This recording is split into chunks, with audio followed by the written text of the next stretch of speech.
Nessa aula, nós falaremos sobre anestesia local em pacientes com hipertensão.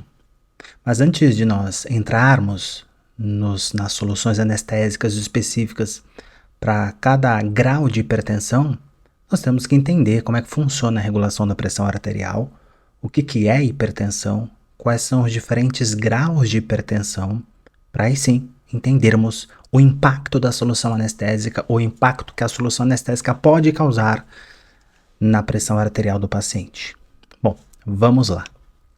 E vai ser sempre assim, tá? A gente vai sempre falar da condição fisiopatológica primeiro, depois a gente fala das soluções anestésicas.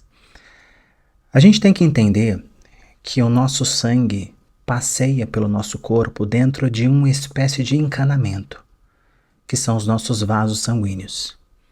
E a gente tem uma bomba que manda esse sangue por esse encanamento, e essa bomba é o coração. Então, basicamente, a pressão arterial é a pressão que o sangue exerce na parede das artérias. Só que, obviamente, isso é influenciado por inúmeros fatores. Então, me acompanhe aqui nesse esquema. A pressão sanguínea ela é dada pelo débito cardíaco vezes a resistência vascular periférica. Vamos entender isso aqui que parece complexo, mas vamos lá, me acompanhe. O débito cardíaco é basicamente o quanto de sangue que o coração ejeta. E isso é influenciado por vários fatores, sendo principalmente o volume de sangue e a própria atividade cardíaca propriamente dita. Então, quanto maior for o volume de sangue, maior é o débito cardíaco. Quanto maior for a atividade cardíaca, maior é o débito cardíaco. E o contrário também é verdadeiro. Se eu tiver uma redução do volume de sangue, eu tenho uma redução do débito cardíaco. Se eu tenho uma redução da atividade cardíaca, eu tenho uma redução do débito cardíaco. E tanto o volume de sangue quanto a atividade cardíaca é influenciada por vários fatores também. Então, acho que todo mundo aqui já ouviu falar, o médico cardiologista fala para o paciente quando ele é diagnosticado com hipertensão, a primeira coisa que ele fala é: senhor fulano, senhora fulana, a senhora precisa reduzir o consumo de sal. Consumo de sal, por quê? Porque o sal, cloreto de sódio, mais especificamente o sódio, é uma substância que contribui para aumentar o volume de sangue. E quanto maior é o volume de sangue, maior é o débito cardíaco. Quanto maior o débito cardíaco, maior a pressão arterial. Claro que existem inúmeros outros fatores endócrinos, nervosos, que influenciam na pressão arterial, mas eu não vou entrar nessas especificidades porque não precisa. Eu quero que vocês tenham uma visão geral sobre a regulação da pressão arterial. E fatores cardíacos são influenciados por basicamente duas questões: a frequência cardíaca e a contratilidade. Frequência cardíaca é o quanto que o coração bate por minuto. A frequência, tempo. Contratilidade é a força com que ele contrai. Então, olha como só o débito cardíaco é influenciada por inúmeros fatores. Só que a pressão arterial ou a pressão sanguínea não é dada somente pelo débito cardíaco, é também pela resistência vascular periférica. Ou seja, as nossas artérias, mais especificamente, elas podem estar mais dilatadas ou mais contraídas. Quando elas estão mais dilatadas, o sangue passa ali mais tranquilamente. Quando elas estão mais contraídas, o sangue passa exercendo uma pressão maior. E, logicamente, aqui na resistência vascular periférica, inúmeros fatores também a influenciam. A gente divide isso aqui, fisiologicamente falando, em fatores humorais e fatores neurais. Professor, tem a ver com humor? Não. Na verdade, humoral vem do grego, do latino, não me recordo agora, mas humoral significa substâncias que são secretadas dentro do fluido. Que fluido é esse? O sangue. Então, essas substâncias, esses hormônios, como, por exemplo, angiotensina 2, catecolaminas, tramboxanos, ou prostaglandinas, óxido nítrico, são substâncias que alteram o calibre do vaso.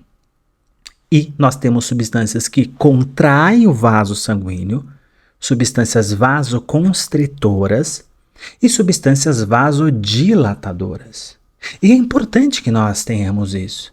Afinal de contas, nossa pressão arterial, ela não segue 24 horas por dia sendo a mesma coisa.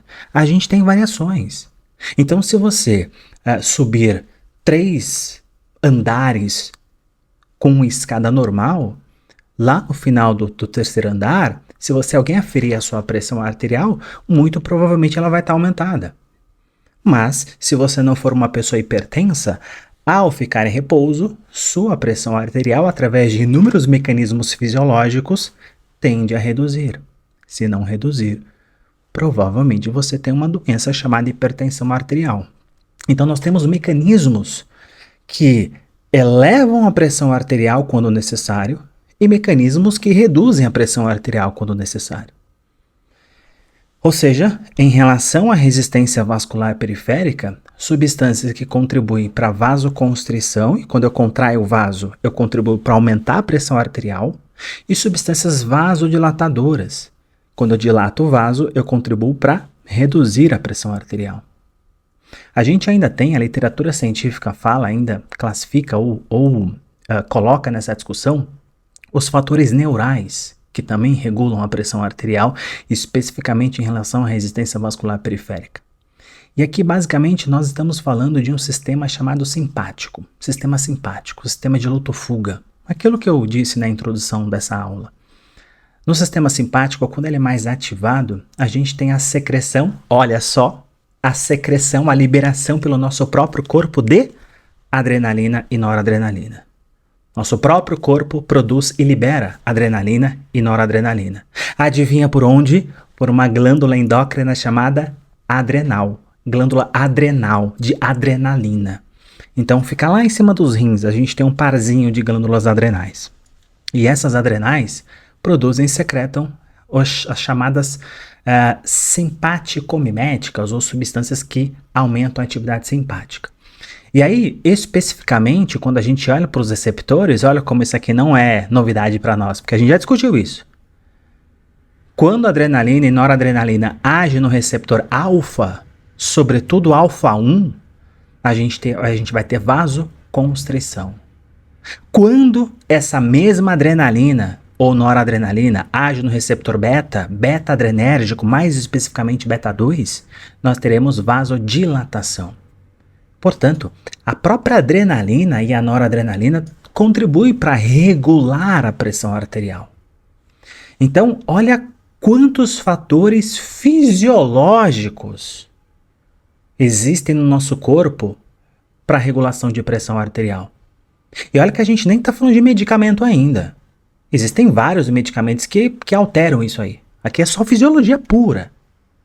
Nossa, professor, mas se tem tanta coisa para regular a pressão arterial assim, por que as pessoas têm hipertensão?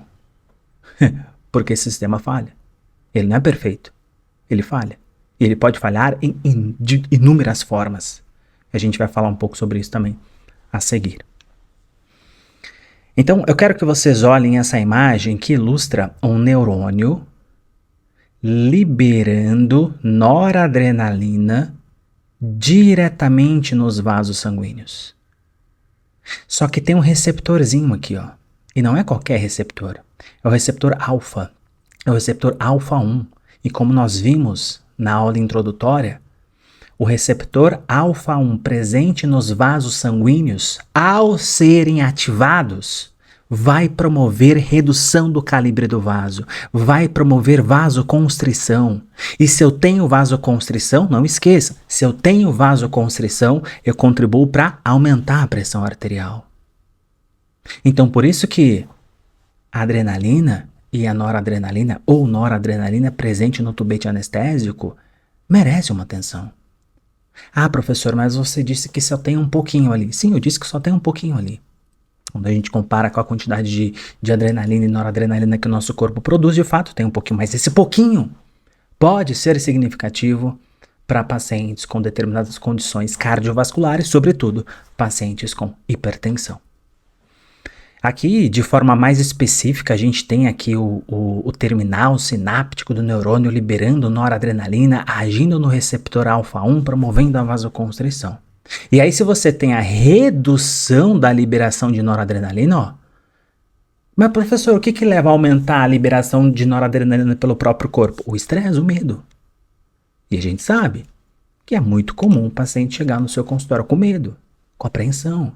Ele chega no seu consultório com esse neurônio liberando adrenalina e noradrenalina, contribuindo para aumentar a pressão arterial. Então, se esse paciente consegue ficar mais tranquilo, se você consegue acalmar esse paciente, seja verbalmente, seja através de métodos de sedação consciente, olha o que vai acontecer. Reduz liberação de noradrenalina, e se eu não tenho noradrenalina nos vasos sanguíneos, eu vou ter um menor impacto cardiovascular nesse paciente. Bom, então basicamente a pressão arterial ela é dada pelo volume de sangue, pela atividade cardíaca e pelo diâmetro vascular. Quanto maior o volume de sangue, maior é a pressão arterial. Quanto maior a atividade cardíaca, quanto mais o seu coração bate, maior a pressão arterial. E quanto menor o diâmetro vascular, maior a pressão arterial. Então são fatores que contribuem para aumentar. E aí o contrário também é verdadeiro, né? Se eu reduzir o volume de sangue, reduzo pressão. Se eu diminuir a atividade cardíaca, reduzo pressão. E se aumentar o diâmetro vascular, reduzo pressão. Agora, quando a gente olha para a adrenalina ou para a noradrenalina presente na solução anestésica, ou ainda a própria adrenalina, noradrenalina que o seu paciente libera numa situação de medo, de estresse, onde a gente vai ter um impacto maior aqui? Nesses dois fatores. Atividade cardíaca e diâmetro vascular. E eu volto nessa discussão que nós tivemos na aula introdutória. Os receptores alfa-1 estão localizados predominantemente no músculo liso dos vasos sanguíneos, nos vasos sanguíneos. E quando a adrenalina, noradrenalina ou outro vasoconstritor do tipo adrenérgico ativa tais receptores, eu vou ter vasoconstrição, que é o que eu quero, que é o que a gente quer em anestesia local. Nós queremos a vasoconstrição local, não sistêmica, local. Só que quando essa adrenalina cai no sangue, porque ela não vai ficar só aqui onde você colocou, quando essa adrenalina cai no sangue, eu posso ter esse efeito vasoconstritor sistêmico. E aí esse efeito vasoconstritor sistêmico contribui para aumentar a pressão arterial. E aí essa adrenalina, ela viaja pelo corpo, ela viaja pelo sangue. Afinal de contas, a adrenalina é um hormônio, ela é de origem hormonal. E quando ela viaja pelo sangue e chega até o coração, lá no músculo cardíaco e nas células do marcapasso natural, a gente vai ter a ação da adrenalina ali, promovendo aumento da atividade cardíaca. De que forma? Aumentando a frequência cardíaca e aumentando a força de contração do miocárdio. Levando ao aumento do débito cardíaco, aumento da pressão arterial, ou seja, a adrenalina ou a noradrenalina, sejam endógenas do seu próprio corpo, do próprio corpo do seu paciente, seja a adrenalina do tubete anestésico, contribui para aumentar a pressão arterial por dois meios, tanto via receptor alfa-1 nos vasos sanguíneos, levando a vasoconstrição, quanto via beta-1 lá no coração, promovendo aumento de atividade cardíaca, promovendo aumento de pressão arterial. Bom, a hipertensão arterial sistêmica, também conhecida pela sigla HAS, ela tem a etiologia, ou seja, a causa de diferentes fatores. E aí, para facilitar esse nosso entendimento, a gente pode dividir a etiologia, a causa da hipertensão, em primária e secundária. Hipertensão arterial primária é a esmagadora maioria dos casos. E dentro dessa esmagadora maioria dos casos, boa parte delas é idiopático. O que é isso, professor? Idiopática é quando a gente não tem uma causa aparente. A maior parte das pessoas que têm hipertensão, que são diagnosticadas com hipertensão, tem essa doença sem uma causa aparente. Uma outra parcela, genético. Então tem pessoas que tem gente que é atleta e é hipertenso. Porque a genética também importa. Tem pessoas que produzem menos fatores que contribuem para a redução de pressão arterial. Porque como nós vimos na introdução desse assunto, a pressão arterial é regulada por hormônios, por neurotransmissores, por neurohormônios. E essas substâncias químicas são proteínas, são neuroendócrinos. Isso não é igual para todo mundo. Eu, Renan, não produzo exatamente a mesma quantidade que, sei lá, a aldosterona que você que está me ouvindo aí produz. Não, a gente é diferente. Então o fator genético também é um fator importante para doenças cardiovasculares, sobretudo hipertensão. A idade também é um fator. Quando a gente olha para a prevalência da hipertensão arterial de acordo com a faixa etária, nossa senhora, acima de 50 anos aumenta demais. E aquilo que é mais conhecido, né, os fatores ambientais, né, seu estilo de vida. Você é uma pessoa muito estressada? Pô, o estresse é um baita fator de risco para a hipertensão. Porque o estresse crônico leva à liberação de hormônios que contribuem para aumentar a pressão arterial. Obesidade é um baita de um fator de risco para a hipertensão e outras doenças cardiovasculares e metabólicas. Sedentarismo, tabagismo, alto consumo de sal. Então, isso aqui a gente até consegue modular, né? A gente consegue, ou pelo menos tentar, reduzir o estresse, reduzir peso, parar de fumar, deixar de ser sedentário. E o genético? Como é que a gente altera isso aqui? Ainda não dá, né? Ainda não dá. E uma parcela da hipertensão, dos casos de hipertensão, a gente coloca como secundária. Então você tem uma doença primária que gera hipertensão.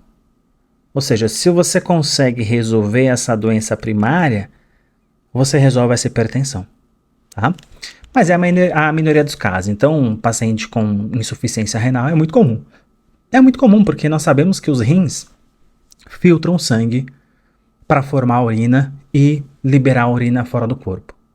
Ora, um dos fatores que contribui para a pressão arterial é o volume de sangue, né? Então, se o rim desse cara não está filtrando o sangue como deve, a urina que era para ir embora, a água que era para ir embora na urina não vai, ela fica retida, aumentando o volume de sangue, aumentando a pressão arterial. Então é muito comum um paciente que tem insuficiência renal apresentar hipertensão.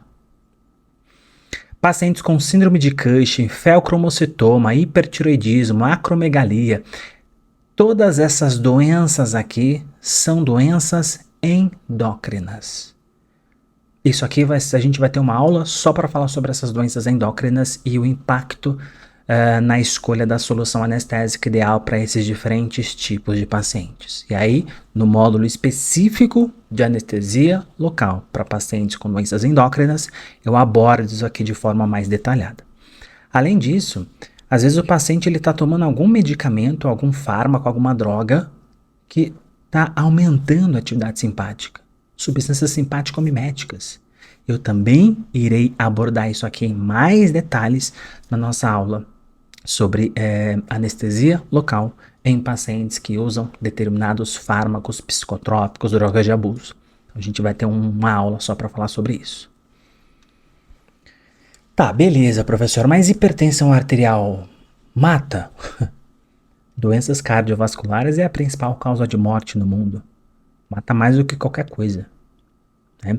E uma das coisas que gera um agravo na hipertensão é que na maioria das vezes a hipertensão arterial é uma doença silenciosa. Se ela é silenciosa, o cara não busca um diagnóstico. Se ele não busca um diagnóstico, ele só vai descobrir que é hipertenso depois de uma consequência. E quais são as complicações? Quais são as consequências? Em múltiplos locais. Lesão em artérias. Porque pensa comigo, aqui é o aparelho do meu vaso sanguíneo. A pressão tá aqui, ó. empurrando, empurrando, a pressão tá alta, o vaso sanguíneo não aguenta, ele rompe. E aí se ele rompe lá no dedão do seu pé, o cara não vai morrer por conta disso. Mas e se esse vaso sanguíneo se rompe no seu cérebro, no cérebro do seu paciente? Que é o que a gente chama de acidente vascular encefálico, né, do tipo hemorrágico.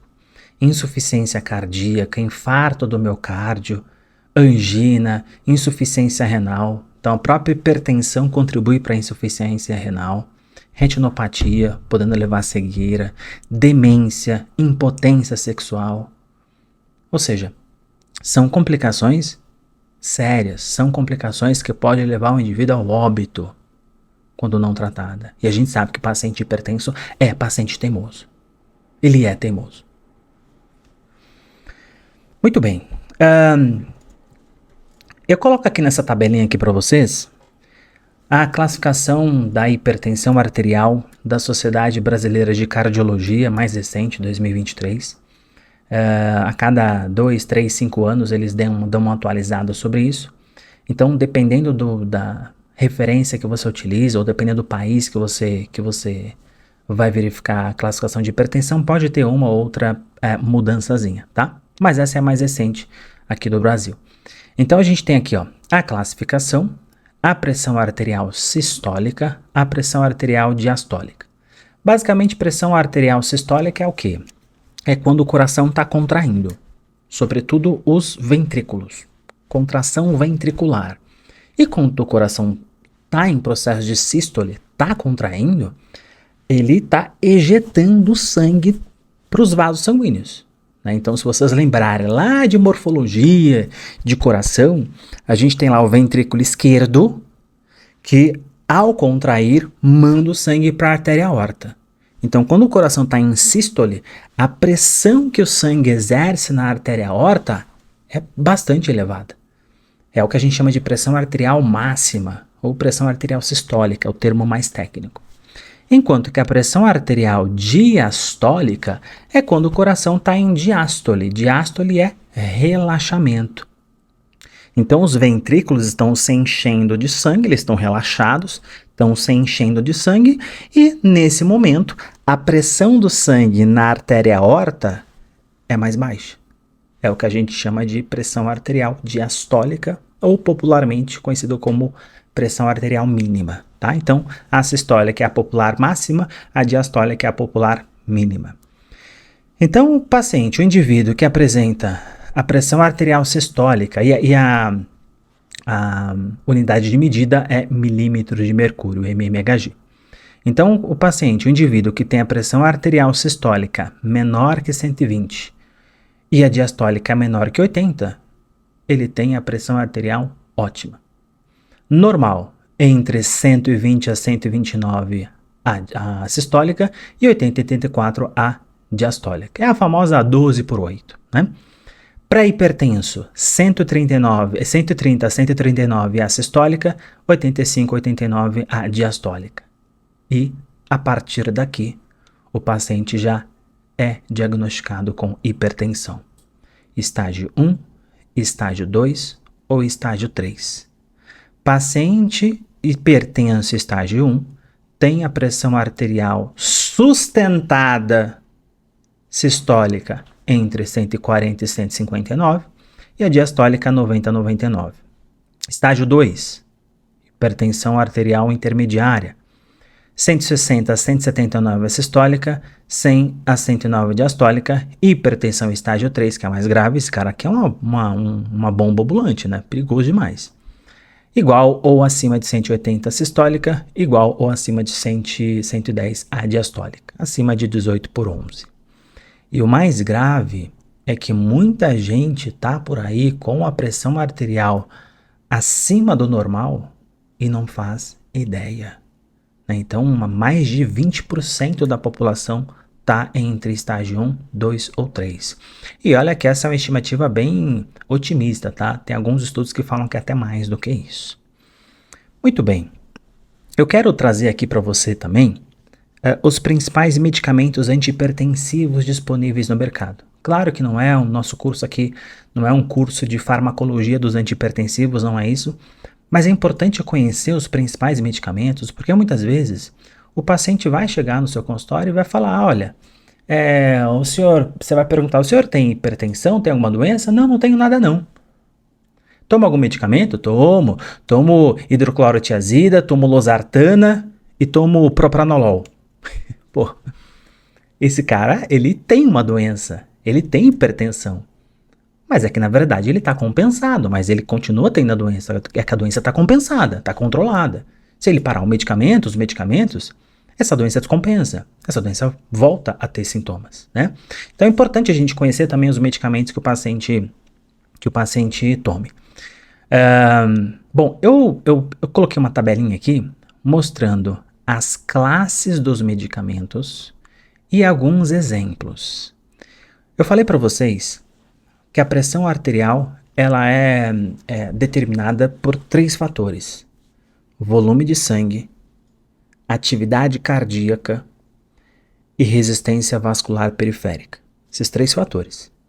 E os medicamentos modificam um desses 3 fatores, um ou 2 desses fatores. Então eu vou ter medicamento, olha só, eu vou ter medicamento que vai reduzir o volume de sangue. Aí, se eu reduzo o volume de sangue, eu reduzo a pressão que o sangue exerce na parede das artérias, reduzo a pressão arterial. Eu vou ter medicamento que reduz a atividade cardíaca, porque, ora, coração é uma bomba. Se eu reduzo a atividade dessa bomba, eu reduzo o débito cardíaco, eu reduzo a pressão arterial. E eu vou ter medicamento que reduz a resistência vascular periférica, ou seja, esses medicamentos vão causar vasodilatação.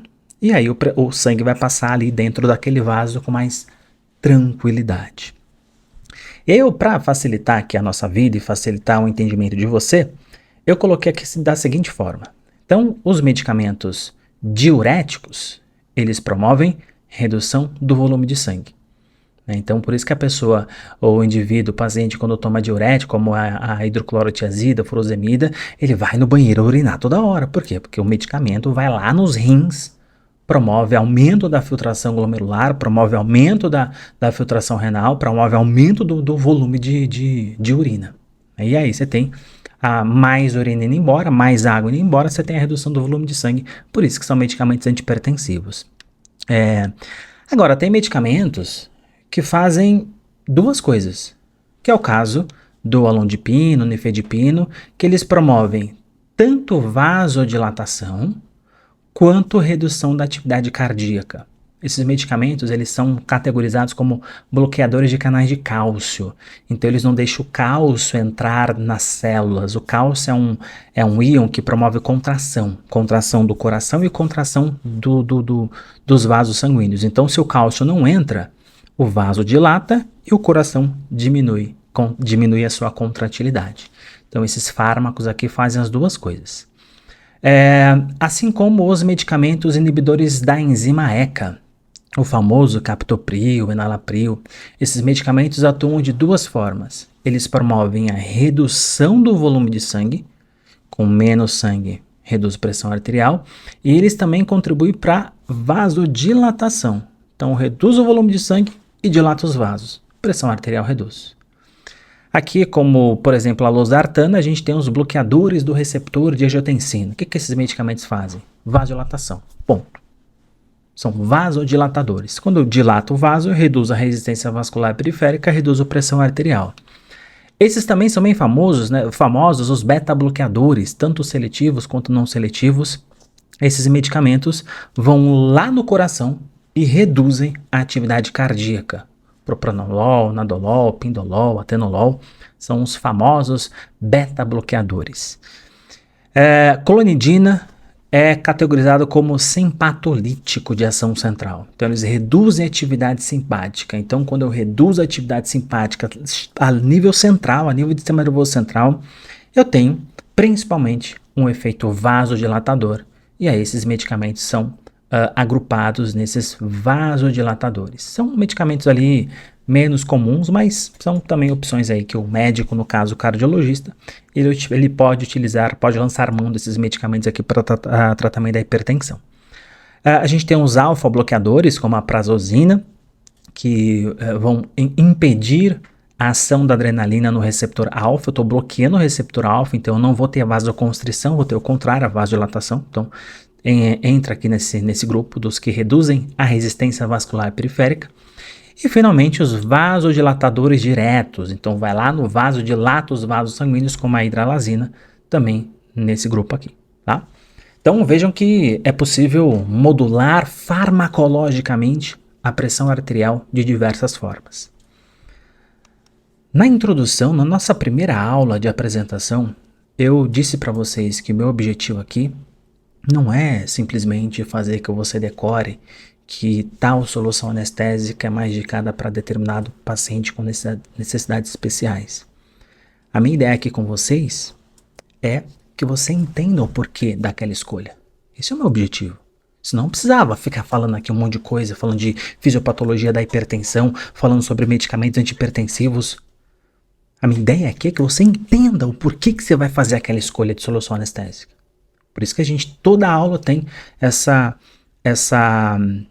visão da fisiopatologia para entendermos de fato como fazer a escolha da solução anestésica de forma racional. Bom, agora sim a gente entra na parte mais importante dessa nossa aula sobre anestesia local em pacientes hipertensos. Dentro do tubete anestésico, além do anestésico local, como a lidocaína, a mepivacaína, é muito comum a gente ter o vasoconstritor. Como nós discutimos lá na nossa aula introdutória, os anestésicos locais são vasodilatadores. E isso é ruim, porque isso vai reduzir o tempo de anestesia, basicamente. E aí a ideia é associar uma substância, um fármaco, um outro fármaco que promova um efeito oposto ao que o anestésico local promove no vaso. Então, se o anestésico é vasodilatador, a ideia é associar uma substância que promove vasoconstrição, que é o que a epinefrina faz, norepinefrina, corbadrina, fenilefrina e felipressina. Sendo que esses 4 primeiros são os vasoconstritores adrenérgicos e esse último é o não adrenérgico, como nós já sabemos disso. Então, a nossa principal preocupação, como já ficou claro aqui nessa nossa aula, é com epinefrina e norepinefrina, porque nós sabemos que epinefrina e norepinefrina podem levar a aumento de pressão arterial. Podem levar a aumento de pressão arterial por aqueles 2 mecanismos, vasoconstrição e a ação no receptor beta-1 cardíaco, levando a aumento do débito cardíaco, contribuindo para o aumento de pressão arterial. Bom, como nós vimos ali naquela tabela, o paciente ele pode ter hipertensão grau 1, grau 2 ou grau 3. Paciente hipertenso grau 1, ele entra como asa 2. Então, esse paciente hipertenso grau 1, que é a hipertensão mais leve, ele está com a pressão arterial elevada, mas até 16/10. Então, está elevada? Está elevada. Está dentro do grau 1. Então, o que a gente faz com esse tipo de paciente? Eu posso marcar procedimento eletivo para esse paciente? Quando a gente encontra um paciente, quando a gente atende um paciente com doença, uma doença sistêmica como hipertensão, ou você desconfia que ele tem uma hipertensão, porque às vezes o paciente ele vai desconfiar que tem alguma doença ali no seu consultório. Por isso que é importante o cirurgião dentista aferir a pressão arterial do paciente. Poxa, tem dentista que nem sequer afere a pressão arterial. Como é que você vai saber? Ou, às vezes o paciente é hipertenso e vai descobrir ali, na sua cadeira. Ou pelo menos desconfiar, porque não é você que vai fazer o diagnóstico, é o médico. Mas você tem um papel importante de encaminhar esse paciente para o médico cardiologista. Para o médico realizar o diagnóstico, fazer o tratamento medicamentoso e não medicamentoso para esse paciente. Mas procedimentos eletivos e de urgência não são proibidos para esse paciente hipertenso grau 1. Não são proibidos, porque às vezes o paciente ele está com essa pressão arterial mais elevada pela famosa hipertensão do jaleco branco. Às vezes o paciente está meio tenso, meio nervoso, e essa pressão arterial está elevada por conta do contexto que ele está naquele momento. Agora, a gente vai ter alguns cuidados para esse paciente. Não é proibido fazer procedimento, mas é altamente recomendado monitorar a pressão arterial desse paciente durante o procedimento, durante a intervenção. Porque pode ser que essa pressão arterial ultrapasse esse 16/10. Aí já começa a ficar um pouquinho complicado, o risco acaba aumentando. É muito interessante, muito interessante, nesse paciente hipertenso grau 1, o protocolo de sedação consciente, protocolo de sedação mínima. Então, você pode lançar mão de sedação consciente para esse paciente com midazolam 7,5 ou 15 miligramas, mas geralmente 7,5 já é bem interessante. Ou ainda a sedação consciente com gases. Ah, professor, mas a sedação consciente não é só para paciente odontofóbico, professor? A sedação consciente não é só para paciente muito nervoso, professor? Nem sempre. Claro que a principal indicação da sedação consciente ou sedação mínima é para paciente odontofóbico. Mas às vezes esse paciente que tem uma hipertensão leve pode ter muitos benefícios, principalmente cardiovascular, de redução de pressão arterial, sendo submetido a protocolo de sedação consciente, tá? Então, geralmente a midazolam é o de escolha, porque ele tem o tempo de latência curto, que 20, 30 minutos após o uso via oral, você já tem um efeito interessante, e ele tem um tempo de duração também curto, geralmente ali 2, 3 horas no máximo, o paciente já tem ali o efeito farmacológico eliminado, tá? Claro, de forma geral, existem pessoas que são mais e menos sensíveis às ações desses fármacos chamados de benzodiazepínicos. Por que isso é muito interessante, essa sedação mínima? Porque a gente sabe que a dor ativa o sistema autônomo simpático.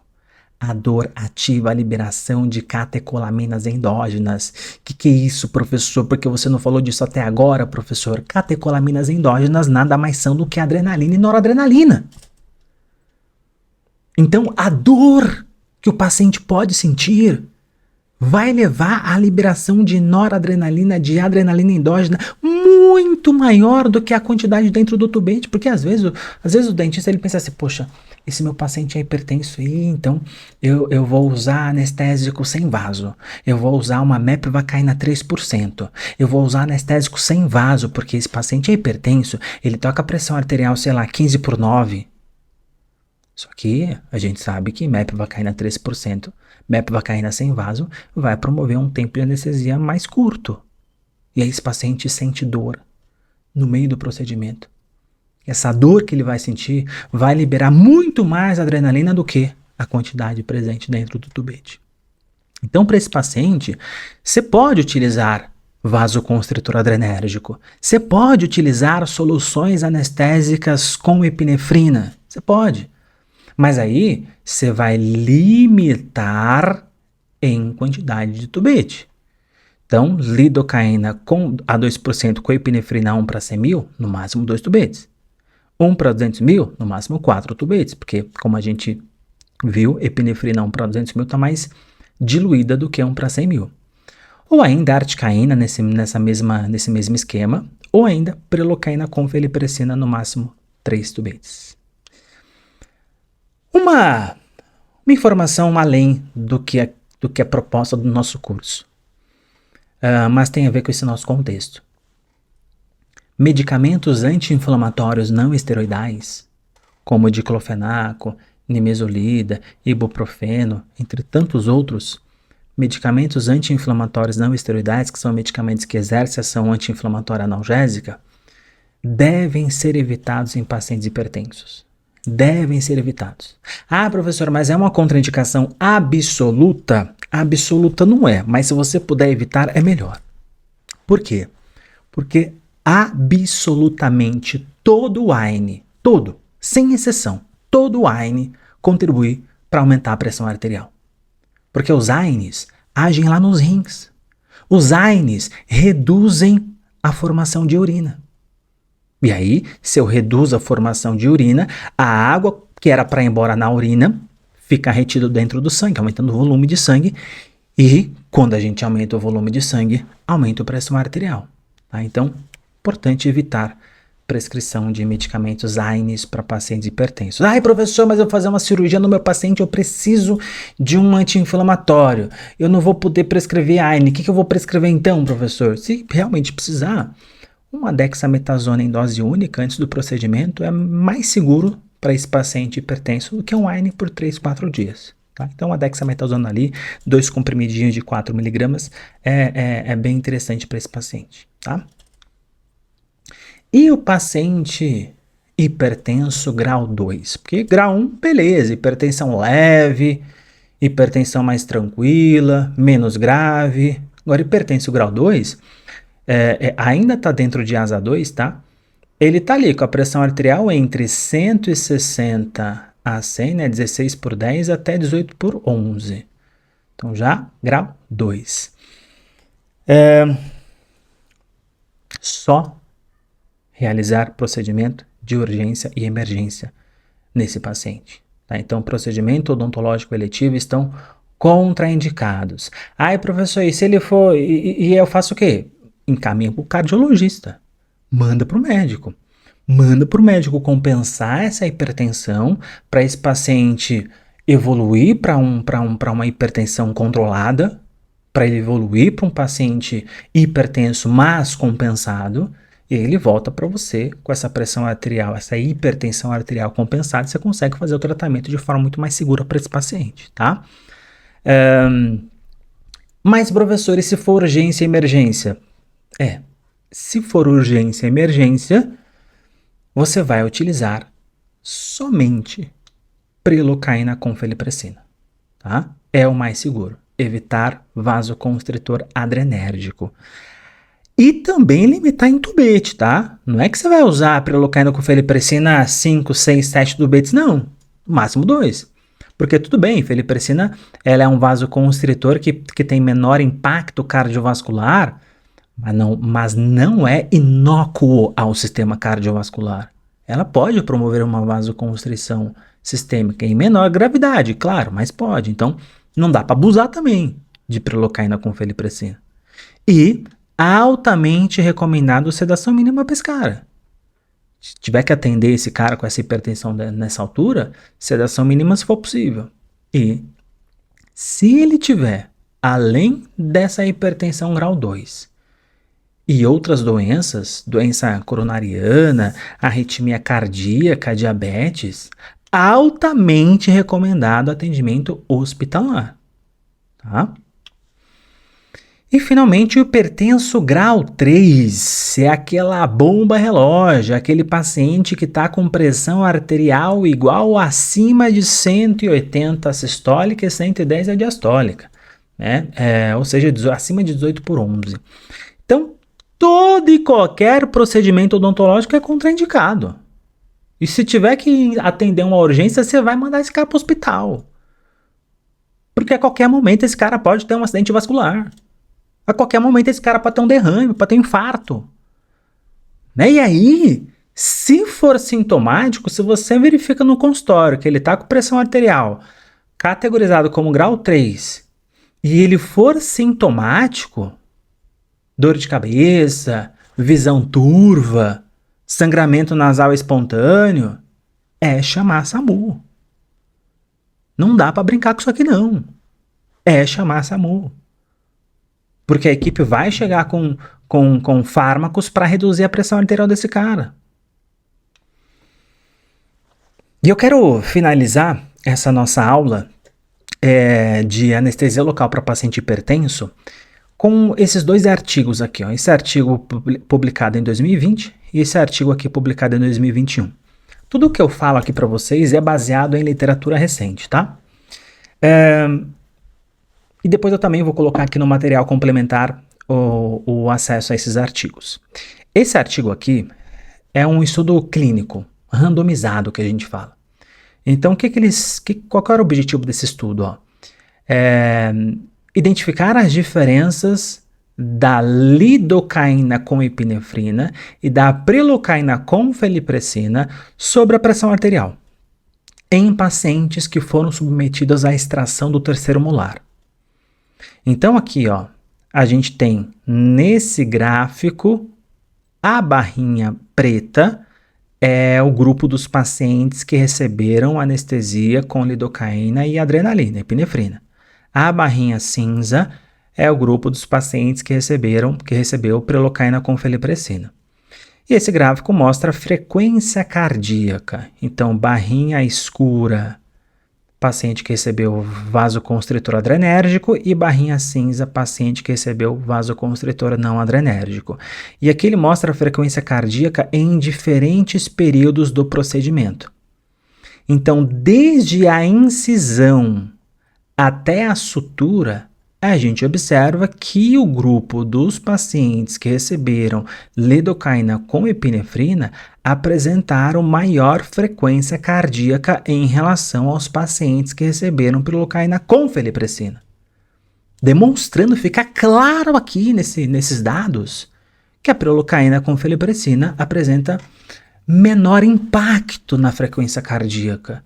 A feliprecina sequer age no coração. Além disso, eu coloquei esse outro artigo mais recente, que é uma revisão sistemática. Então, eu super recomendo vocês, sempre quando vocês querem se atualizar na literatura científica, buscarem artigos científicos de revisões sistemáticas. Porque o que é uma revisão sistemática, basicamente? É um compilado dos artigos científicos para um determinado assunto que você queira responder. Então, a ideia dessa revisão sistemática é o seguinte, uso de anestésicos locais com vasoconstritor durante o atendimento odontológico em pacientes hipertensivos e pacientes com doença coronariana. Esse era o objetivo. E aí, vou disponibilizar esse artigo aqui completo para vocês. A conclusão que ele faz é aquilo que a gente falou ao longo da nossa aula. De acordo com a literatura revisada, a epinefrina é o agente vasoconstritor mais comumente usado no tratamento odontológico. Sem novidades. E ele fala, o uso de 1 a 2 tubetes anestésicos com vasoconstritor, com anestésico local mais vasoconstritor, na diluição de 1 para 80 mil, 1 para 100 mil, 1 para 200 mil, de epinefrina em pacientes com hipertensão controlada ou doença coronariana é seguro. Ou seja, ele fala, olha, se o paciente ele tem hipertensão e se você usa no máximo 2 tubetes, isso é seguro. Corrobora com o que nós discutimos ao longo dessa nossa aula. Então a gente finaliza essa aula de hipertensão e aguardo vocês na nossa próxima aula.